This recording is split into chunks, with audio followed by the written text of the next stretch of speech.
नमस्कार दोस्तों, ऐसी एजुकेशन यूट्यूब चैनल पर मैं सौरभ गोस्वामी आप सबका एक बार फिर से स्वागत करता हूं।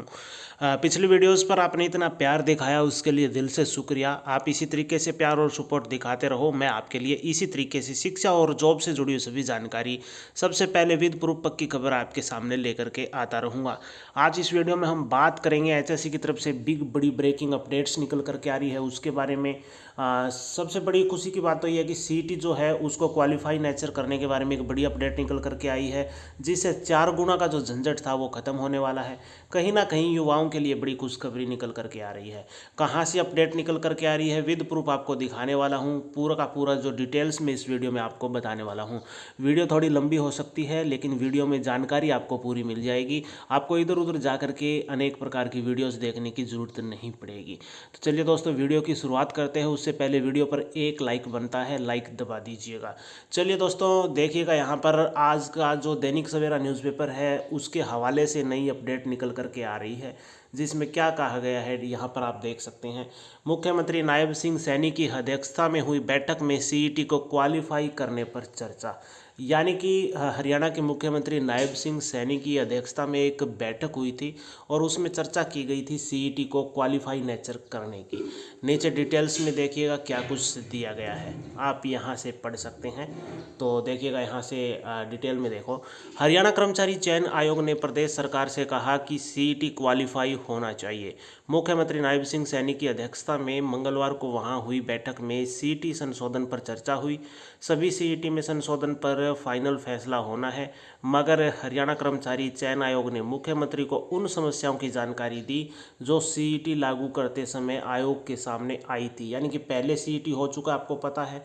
उस समय जब सीईटी लिया गया तो अनेक प्रकार की जो समस्याएं आई थी ना, वो भी सामने रखी गई थी कि इस प्रकार की समस्याएं हैं। ठीक है दोस्तों, दैनिक सवेरा लगातार सीईटी संशोधन बारे लाखों युवाओं की मांग पर खबरें प्रकाशित कर रहा है।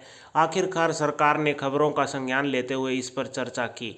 मीटिंग में एडवोकेट जनरल बलदेवराज महाजन, मुख्यमंत्री के मुख्य प्रधान सचिव राजेश खुल्लर, मुख्य सचिव डॉक्टर विवेक जोशी, प्रधान सचिव विजेंद्र कुमार, विशेष सचिव डॉक्टर आदित्य दहिया और आयोग के सचिव विनय कुमार भी शामिल थे। आयोग की तरफ से जानकारी दी गई कि भले ही सीईटी में 4 गुना उम्मीदवारों को शॉर्टलिस्ट करने का प्रावधान है, मगर वास्तव में ऐसा नहीं हो पा रहा है। एक एक उम्मीदवार कई बार शॉर्टलिस्ट हो रहा है। अभी कानूनी पहलुओं पर चर्चा हुई है।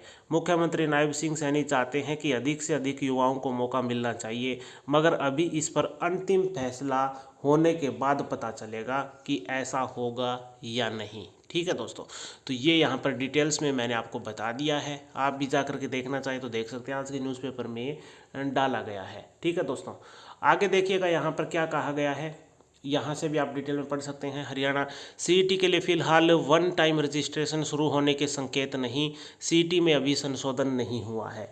यानी कि सीईटी में अभी संशोधन जो है वो हुआ नहीं है, लेकिन बैठक है वो कंटिन्यू जारी है। और वन टाइम रजिस्ट्रेशन की बार बार कह रहे थे कि एक बार रजिस्ट्रेशन करने के बाद बार बार जरूरत ना पड़े, तो अभी ऐसा भी फैसला नहीं दिया गया है। आपको हर बार अलग से रजिस्ट्रेशन करवाना ही पड़ेगा। ठीक है दोस्तों, आगे देखिए क्या कहा गया है डिटेल में। 4 गुना शॉर्ट लिस्ट करने की शर्त में एक उम्मीदवार बार बार शॉर्ट लिस्ट होता है, ये युवाओं ने दिक्कत बताई थी।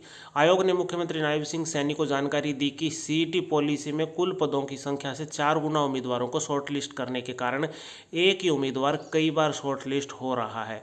इसलिए अन्य उम्मीदवारों को दूसरे चरण की परीक्षा में शामिल होने का अवसर ही नहीं मिल पा रहा है।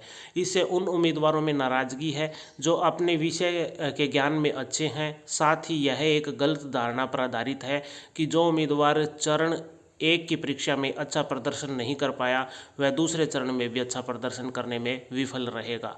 आयोग की तरफ से जानकारी दी गई कि ग्रुप नंबर 56 कुल पदों की संख्या 7185 थी, मगर इस ग्रुप के लिए यूनिक उम्मीदवार केवल 13775 ही शॉर्ट लिस्ट हो पाए थे। यानी कि 4 गुना नहीं हो पाए थे, कुल मिलाकर के यही कहना है। एक उम्मीदवार अधिकतम 25 बार शॉर्ट लिस्ट हुआ है। इसी तरह ग्रुप नंबर 57 में कुल पदों की संख्या थी 7072, इनके लिए केवल 25,000 यूनिक उम्मीदवार शॉर्ट लिस्ट हुए। एक उम्मीदवार अधिकतम 6 बार शॉर्ट लिस्ट हुआ। ग्रुप नंबर 1 में कुल पदों की संख्या 981 थी। इसके लिए 1905 यूनिक उम्मीदवार शॉर्ट लिस्ट हो पाए थे। एक उम्मीदवार अधिकतम 16 बार शॉर्ट लिस्ट हुआ था। इसी तरह सभी ग्रुप्स के बारे में उन्होंने बताया है। तो यानी कि जो 4 गुना बुलाने का मामला है उसको यहाँ पर बताया गया कि वो दिक्कत वाला है, क्योंकि इसमें बार बार जो है जो कैंडिडेट है वो शॉर्ट लिस्ट हो जाता है। ठीक है दोस्तों, आगे देखिएगा। लाखों युवाएं कर रहे सीईटी का इंतजार। सरकार ने 31 दिसंबर तक आयोग को सीईटी आयोजित कराने के लिए कह रखा है। यानी कि 31 दिसंबर तक आपका सीईटी करवाना है, इसलिए सभी युवा कंटिन्यू इंतज़ार कर रहे हैं। तो ये एक बड़ी अपडेट्स निकल करके आ रही थी। तो आप इस बारे में क्या राय रखते हैं, नीचे कमेंट करके ज़रूर बताना। क्या आपको लगता है कि सीईटी क्वालिफाई हो पाएगा? क्या आपको लगता है कि क्या ऐसा होगा कि सिर्फ वन टाइम रजिस्ट्रेशन प्रक्रिया सीईटी पे लागू कर दी जाएगी? करनी चाहिए या नहीं, वो भी कमेंट करके बता देना। वीडियो को लाइक करना, शेयर करना, चैनल को सब्सक्राइब करना। मिलते हैं अगली वीडियो में किसी नई अपडेट के साथ। तब तक नमस्कार, जय हिंद, जय भारत।